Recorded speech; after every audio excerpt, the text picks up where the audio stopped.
Good evening. The case I am speaking of today truly underscores the impact of mental health on these spiritual and ritual abuse cases and serves as a reminder to reach out to authorities not once, but many times until appropriate action is taken if someone you know, adult or child, needs treatment or is being abused. You could be saving a life. Benita Jacks, a 3-year resident of Washington, D.C., who most certainly suffered mental health issues, was charged and convicted with the murder of her 4 daughters in January of 2008. Benita believed that her girls were possessed by demons and that the girls would resurrect once the demons no longer existed. As sad as this is, and it is truly heartbreaking, what adds to this frustration is that Benita and her significant other were reported to their area authorities and child welfare services several times. Not only that, but Asia and Nakia's paternal grandmother, who did not file a report as far as I know, also failed because, as she told news agencies, she let months go by after she tried to visit her granddaughters, knowing that Benita was not well.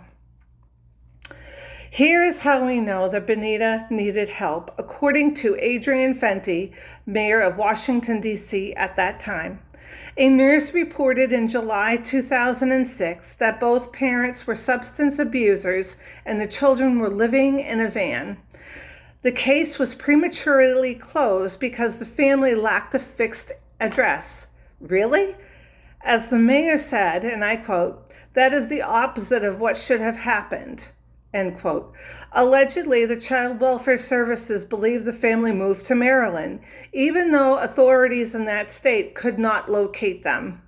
The mayor continued to put the child services on blast when he, and I quote, "acknowledged egregious lapses in the city's handling of this family's case, which had been struggling on the fringes since they arrived," end quote.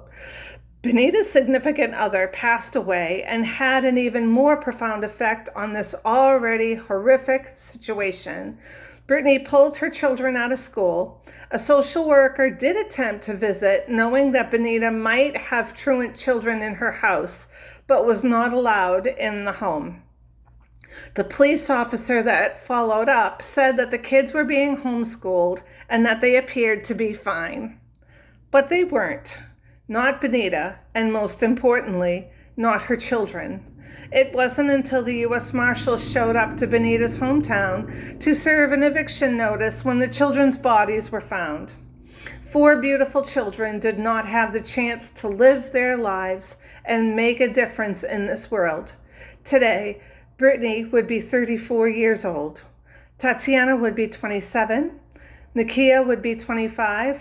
And Asia, who has her own video that I recorded previously, would be 23.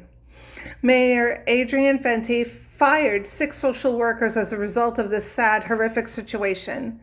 Brittany and Tatiana's father attempted to sue the District of Columbia for $25 million because the city agencies did not do enough to protect his daughters.